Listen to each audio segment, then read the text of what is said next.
be the spokesperson for India, that is Bharat.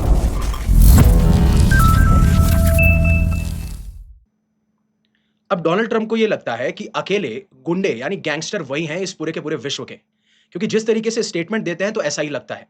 जहां पे उन्होंने दोबारा से कहा कि मौत, आग और फ्यूरी यानी तबाही मचा दूंगा अगर ईरान ये कोशिश कर रहा है कि वो स्ट्रेट ऑफ हॉर्मूज को क्लोज कर दे। और ये आर्टिकल और ये ट्वीट आपने पोस्ट देख भी ली होगी, जहां पे उन्होंने कहा कि ईरान अगर कोशिश करता है कि जो भी ऑयल स्ट्रेट ऑफ हॉर्मूज से पास हो रहा है उसको अगर रोका जाएगा तो यूनाइटेड स्टेट्स जो अभी हिट कर रहा है उससे 20 गुना ज्यादा हिट करेगा ईरान को। और अगर ईरान चाहता है कि उसका नेशन बचा रहे, वो खड़े रहें यहां पे, तो ईरान को स्ट्रेट ऑफ हॉर्मुज को क्लोज नहीं करना चाहिए। बट बात यहां पे ये है ना कि ये भूल गए एक चीज, कि आप अकेले गुंडे नहीं हो या अकेले गैंगस्टर नहीं हो जिनकी धमकियों से कोई डरेगा। क्योंकि फिर आते हैं ईरान के टॉप सिक्योरिटी ऑफिशियल अली लरजानी।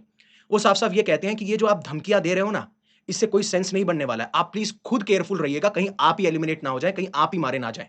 अब आपका सवाल ये होगा कि ये किस कंटेक्स्ट में कहा जा रहा है। ठीक है, डोनाल्ड ट्रंप ने जो कहा वो आपको समझ में आया, फिर ईरान के जो टॉप सिक्योरिटी ऑफिशियल हैं वो इस बारे में बात करते हुए नजर आते हैं। अब खाली यहां पे सिर्फ डोनाल्ड ट्रंप ने एक धमकी नहीं दी कि जहां पे ये बोला गया कि अगर ईरान स्ट्रेट ऑफ हॉर्मुज से जो ऑयल शिपमेंट पास हो रहे हैं उसको रोकता है तो मैं ऐसा करूंगा।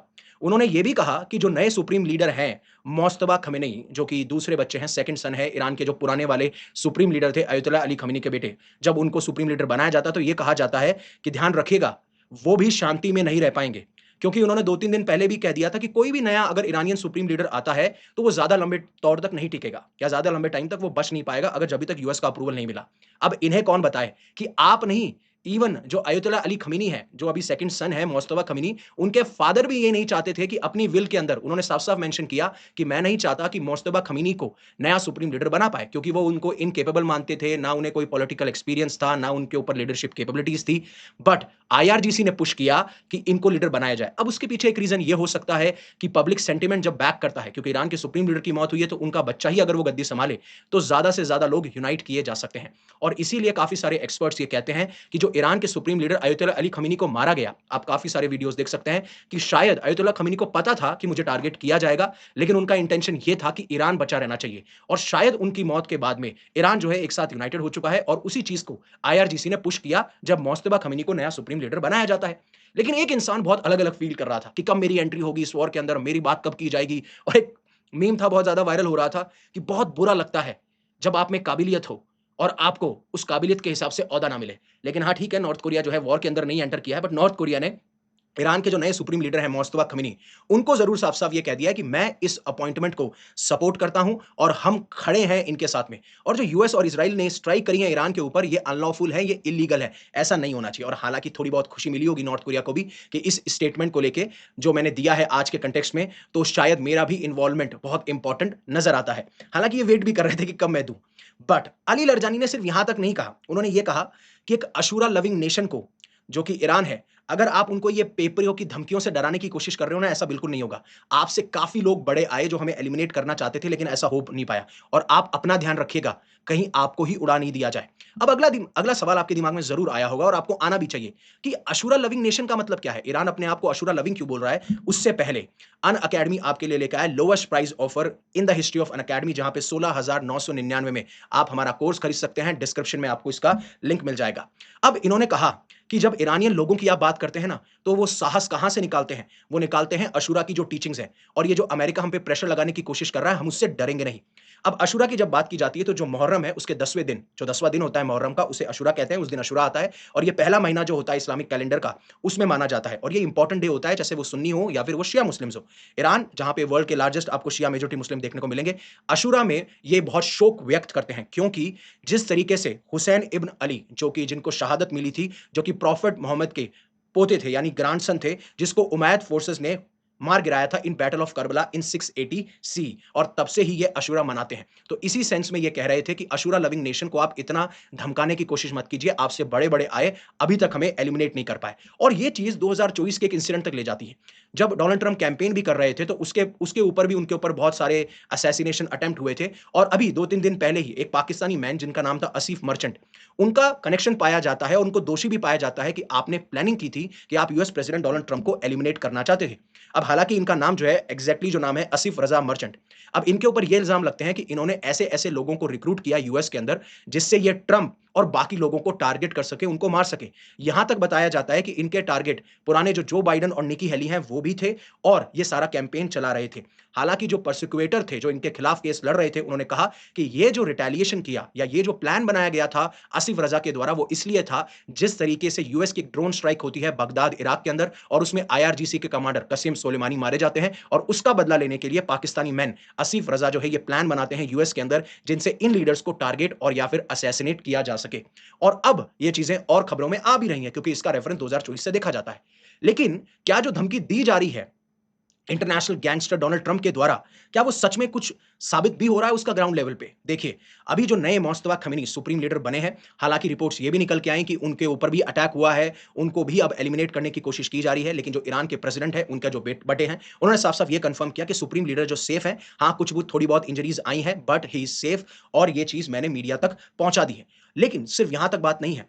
अब जिस तरीके से यूएस के प्रेसिडेंट डोनाल्ड ट्रंप ये कहते हैं कि अगर ईरान ये कोशिश करता है कि वो स्ट्रेट ऑफ हॉर्मुज को बंद करेगा और बंद करने के बाद में किसी भी वेसल को वहां से नहीं गुजरने देगा और यहां तक क्लेम कर दिया कि हो सकता है कि ईरान के जो ये वेसल्स हैं, ईरान की ये जो शिप्स हैं, वो माइन बिछाती हों। यानी आप जब सुनते होंगे ना कि लैंड माइन्स बिछाए जाते हैं, वैसे सी माइन्स बिछाए जाते हैं कि कोई भी वेसल जाए तो वो एक्सप्लोड हो जाए, इस तरीके के क्लेम करते हुए जाते हैं। लेकिन हालांकि कोई रिपोर्ट्स नहीं है जो ये कहती हों कि ईरान की जो वेसल्स हैं, वो माइन्स बिछाती हैं। हालांकि अगर ऐसा होता, मतलब माइन्स होती हैं, वो एक्टिवेट उनके बेसिस पे होती है, ऐसी कोई भी रिपोर्ट्स नहीं निकल के आती। तो यूएस ने ये कहा कि हमने प्रीएम्प्टिवली, आपने पहले भी ये कह दिया प्रीएम्प्टिवली, जैसा आपने इराक में कहा था कि वेपन्स ऑफ मास डिस्ट्रक्शन है, आपने सद्दाम हुसैन की सरकार को गिरा दिया, उनको फांसी की सजा हो गई, लेकिन आपको वेपन्स ऑफ मास डिस्ट्रक्शन नहीं मिले।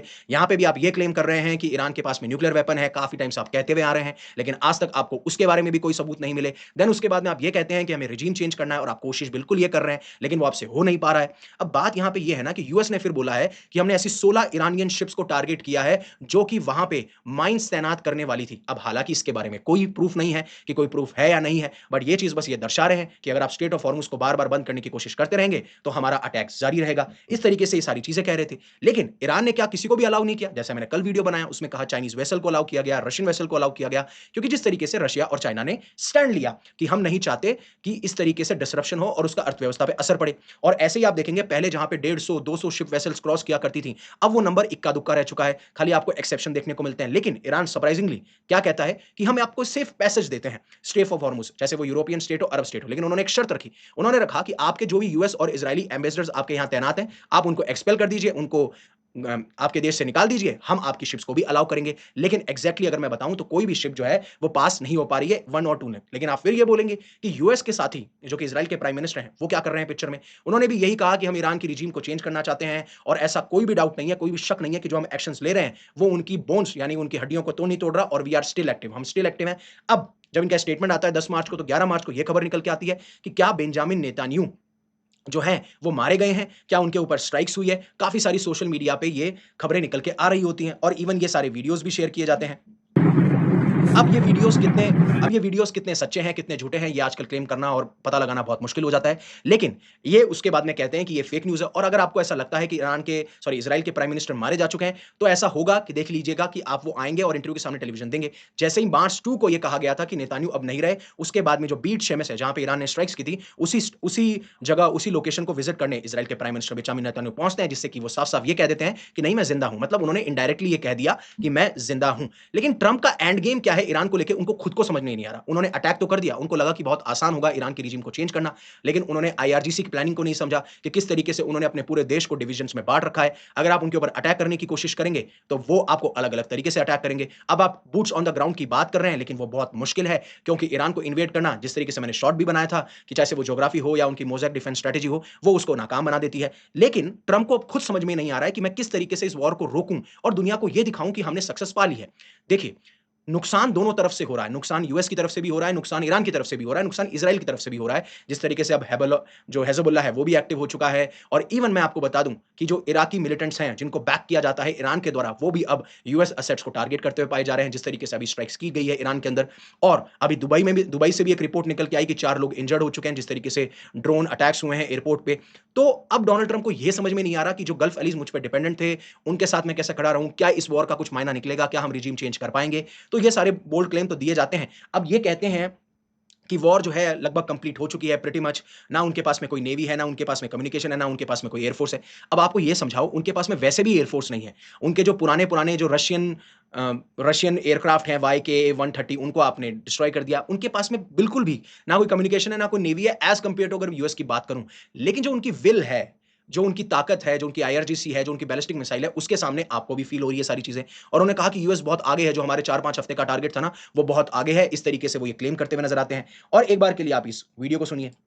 Mr. President, you've said the war is, quote, very complete, but your defense secretary says this is just the beginning. So which is it, and how long should Americans be Well, I prepared think you for could this say war it to last both. for? It's the beginning. It's the beginning of building a new country, but they have no navy, they have no air force, they have no anti-aircraft equipment. It's all been blown up. They have no radar, they have no telecommunications, and they have no leadership.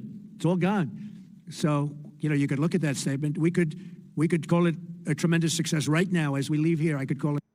अब इन्होंने अपने आप को सांत्वना देने के लिए ये कह दिया कि ना तो कोई उनके पास लीडर है। अब ईरान के सुप्रीम लीडर फिर क्या कर रहे हैं? उनकी कोई लीडरशिप बची नहीं, उनके ऊपर अटैक नहीं हो रहा, तो फिर आईआरजीसी क्या कर रहा है? किस तरीके से आपके अलग-अलग एसेट्स को टारगेट किए जा रहे हैं, जो उनके प्रॉक्सीज़ थे, जो उनके ग्रुप्स थे, उसके द्वारा अटैक हो रहे हैं। बट आपको बस दुनिया को ये दिखाना है कि हम सक्सेस अचीव कर चुके हैं, जिससे दुनिया के सामने ये प्रोजेक्शन हो कि we are achieving it, we are gaining it, we are loving it. इस तरीके से ये कहते हैं। बट मेरा मानना तो यही है कि I don't believe you, right?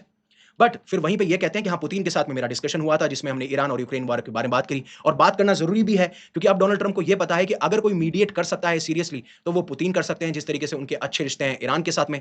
अगर पुतिन मीडिएट कर पाते हैं, तो देन वेल इट्स फाइन, और इस तरीके से मीडिएट करवाएँगे कि ऐसा लगे कि यूएस अपने आप को ऐसा दिखा सके कि मैं जीत रहा हूँ, और ईरान को दिखाएँगे कि ईरान जो है वो कमज़ोर पड़ रहा है। लेकिन क्या ईरान इस बात को मानेगा या नहीं मानेगा, वो देखने वाला लायक होगा। और सबसे बड़ी बात ये है कि क्यों पुतिन जब इस रेस में जीत ही रहे हैं, जिस तरीके से मैंने कल कवर किया, तो क्यों पुतिन चाहेंगे कि ये वॉर रुके जल्दी से जल्दी? वो भी ये चाहेंगे थोड़ा बहुत कॉन्फ्लिक्ट बढ़े, मैं अपना तेल बेच पाऊँ, जो भी समुद्र पे फ्लोट कर रहा है, जिससे जो एशिया में डिमांड हो रही है, जो यूरोप में डिमांड हो रही है, उसको मैं फुलफिल कर पाऊँ। ये सारी चीज़ें पुतिन भी चाहेंगे, तो पुतिन इसको नहीं रोकेंगे।